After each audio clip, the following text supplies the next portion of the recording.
네, 강프로입니다. 자, 삼성전자 보겠습니다. 자, 삼성전자 오늘 실적 발표를 했습니다. 영업이익 9.1조. 실제 실적이 나오고 나서 일단 주가의 움직임부터 본다면 1% 정도 하락을 했는데 하이닉스도 오늘은 같이 볼게요. 같이 봐야 되는 상황이니까 하이닉스 같이 보면 어떻습니까? 3.7% 떨어졌죠. 자, 일단 삼성전자는 지금 HBM에 대한 비중이 크지 않죠. 그렇다 보니까 D램 그리고 레거시 반도체에 대한 매출 비중이 거의 100%입니다. 자, 그럼 이렇게 실적이 안 좋게 나온 근거가 레거시 반도체 중에서 삼성전자에 대한 영향력이 많이 줄어들었다는 걸 볼 수 있죠. 자, 그러면 하이닉스의 실적은 서프라이즈 할 수 있겠죠. 자, 근데 한 가지 문제점이 있습니다. 삼성전자에서 발표한 실적이 레거시 반도체에 대한 문제라면 여기서 발생할 수 있는 문제가 하나 더 있는 거죠. 하이닉스에서도 실적이 안 좋게 나올 수 있다는 불안감. 근데 반등의 폭을 본다면 삼성전자는 거의 반등을 하지 못했고 하이닉스는 반등을 했기 때문에 이 반등 구간에서 하이닉스를 끌어내리는 역할을 했습니다. 왜? 레거시 반도체가 안 좋았을 때 하이닉스의 실적도 그렇게 기대할 바가 없을 수 있겠다. 이런 부분이 반영된 결과입니다. 자, 그리고 하이닉스가 지금 강세를 보였었던 이 구간 중에서도 우리가 봐야 되는 부분 딱 한 가지입니다. 딱 한 가지. HBM에 대한 매출 비중이 어느 정도까지 되겠느냐. 하이닉스의 HBM 매출 비중은 올해만입니다. 22.6%입니다. 22.6%. 자, 그러면 HBM 매출이 22.6%고 대략 한 8% 정도는 기존에 있었던 레거시 반도체에 대한 실적치가 나온다는 것이죠. 그러면 22.6%의 매출 비중에 HBM으로 쏠려 있기 때문에 이번 3분기 실적부터는 삼성전자 실적을 뛰어넘을 수 있다는 하이닉스 측면에서는 좋고 삼성전자 측면에서는 좋지 못한 그런 소식이 있었습니다.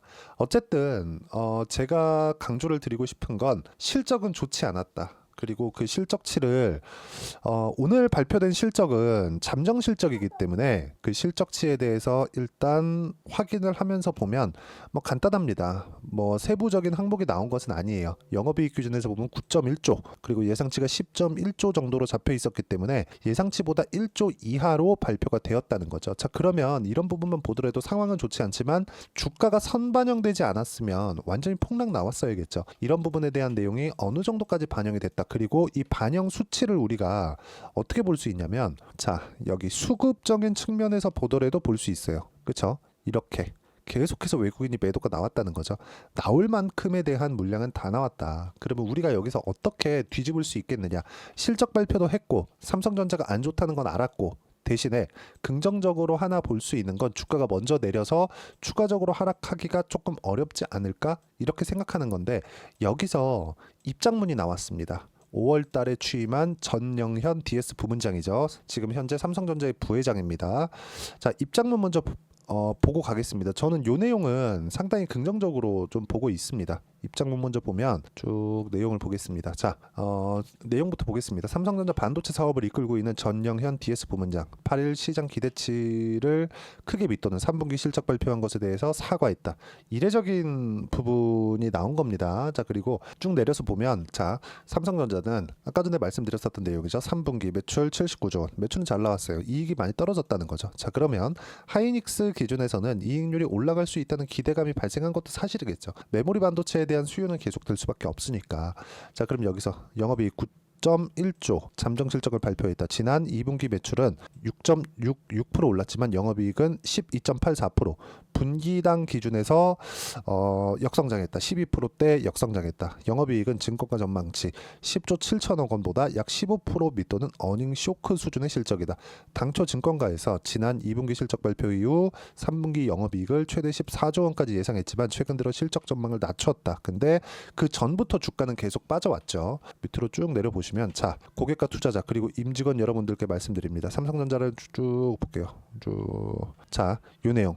시장의 기대치에 미치지 못하는 성과로 근원적 기술 경쟁력과 회사의 앞날에 대해서 걱정을 끼쳤습니다. 많은 분들께 삼성의 위기를 말씀하십니다. 이 모든 책임은 사업을 이끌고 있는 저에게 있습니다. 저는 요거는 좀 긍정적인 내용으로 봅니다. 그 전에 그쵸 전영현 부회장이 취임하기 전에는 이제 HBM 퀄테스트 통과됩니다. 이번에는 통과됩니다. 이런 얘기들이 주류를 이뤄왔거든요. 근데 지금은 인정을 하고 개선을 해 나가려고 하고 있죠.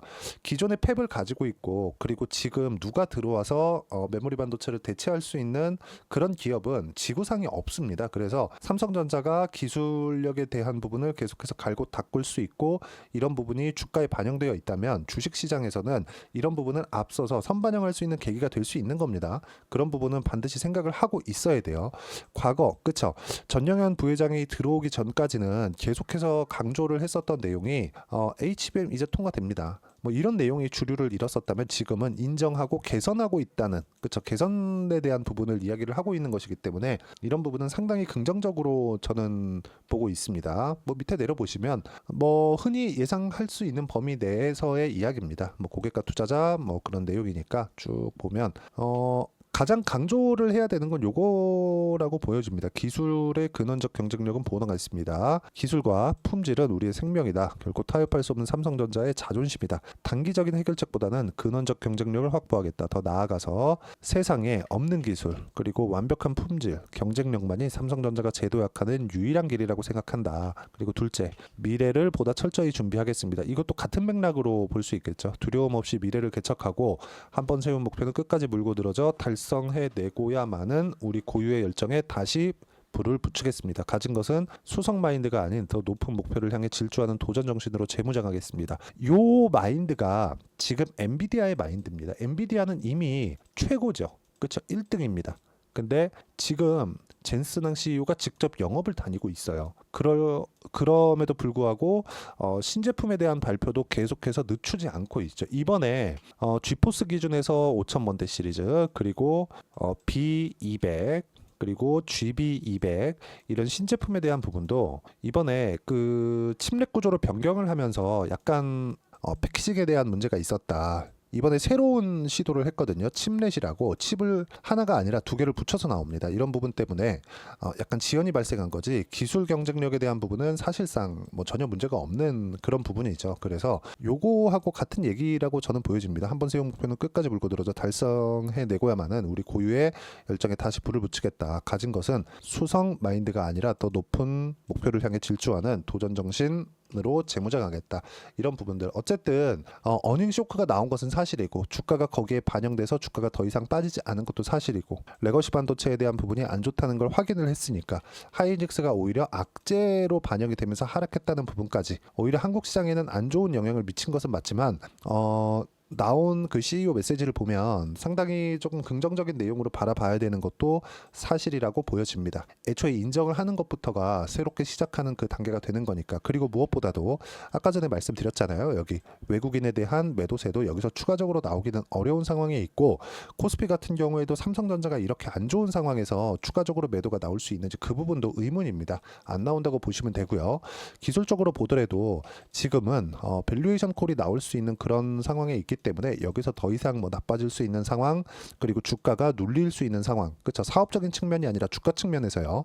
그런 상황은 나오기가 어렵다고 보시면 되고 철저하게 우리가 봤을 때는 확인하고 매수를 해야 되는 그 타점에 대한 부분을 이해를 해야 될 필요가 있고 그 타점에 대한 부분을 이해를 했을 때 실제 내가 어떤 식으로 매매를 할 수 있는지 내용을 먼저 보여드리면 자 지금 현재 보면 저는 바이오 종목에 집중을 하고 있고요. 그리고 알테오젠이나 이런 종목군들 보면 어때요? 고가 돌파 구간에 꾸준하게 매매를 이어오고 있고요. 그리고 계속해서 수익 구간 만들어내고 있죠.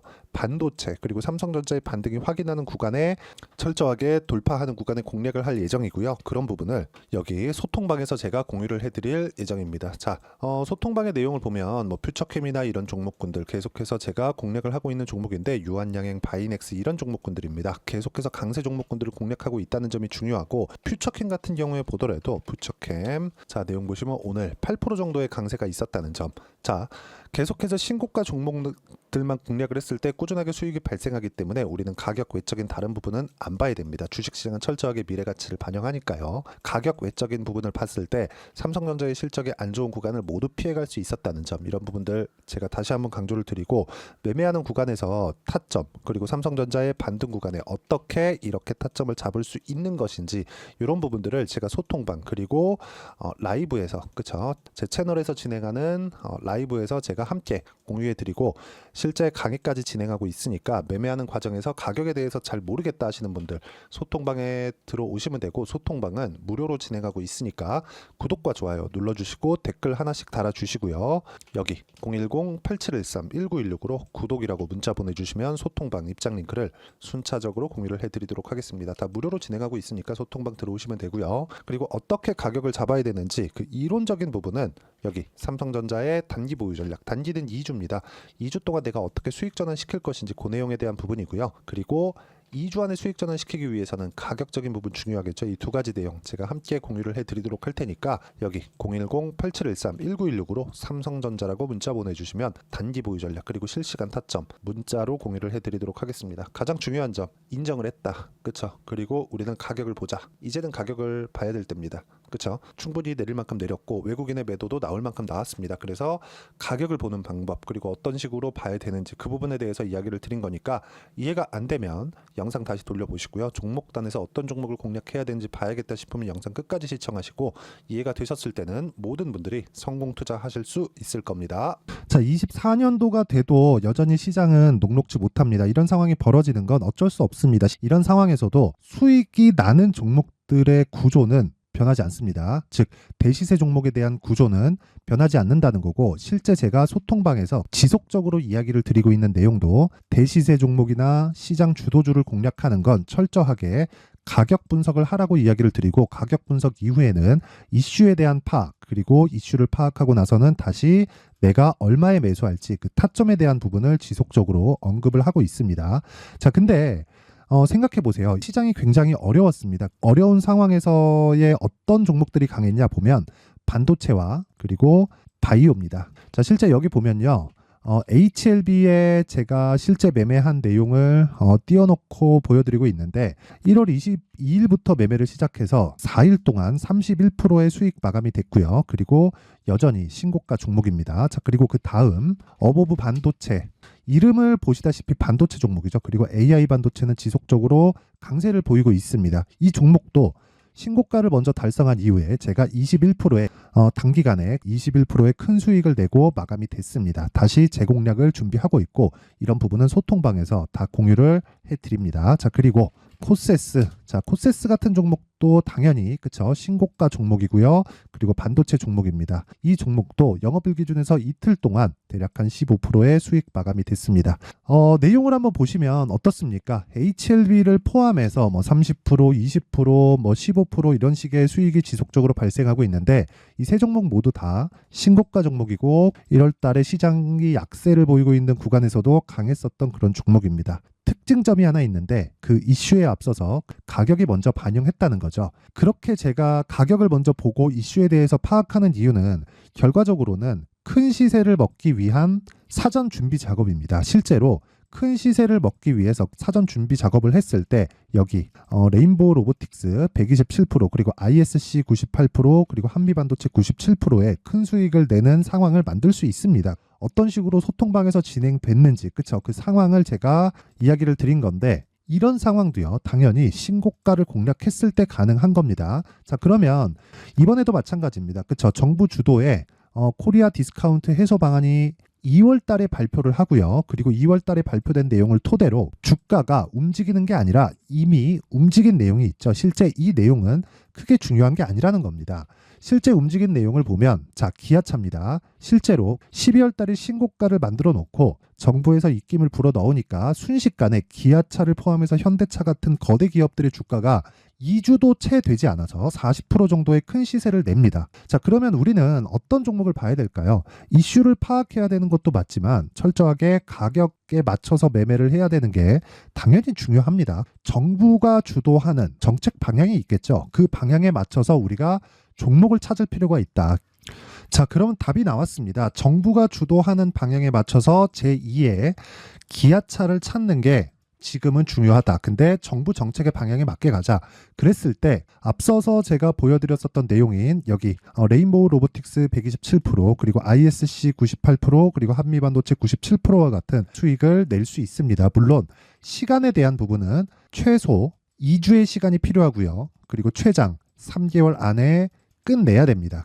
자, 기아차의 시세를 보셨던 것과 같이 2월 달에 정부 정책의 방향이 결정되고요. 바로 3월 달이면 시행입니다. 자, 그러면 우리는 거기에 맞춰서 당연히 종목을 찾아야 되고 제가 제2의 기아차를 찾아놨습니다. 제가 아까 전에 소통방에서 이야기를 드렸었던 내용 다 공개를 해드렸는데 그 내용처럼 종목만 받고 싶다 하시는 분들은요. 상단에 있는 제 전화번호로 대시세, 자, 대시세라고 문자를 보내주시면 정부 정책의 방향에 맞는 종목을 모든 분들에게 무료로 공개를 해드리도록 하겠습니다. 자, 제가 원하는 건 채널 성장이 목적입니다. 자, 그래서 구독과 좋아요 꼭 좀 부탁드리고요. 모든 분들이 정부 정책에 맞는 방향으로 매매를 이어가서 큰 수익 보셨으면 좋겠습니다.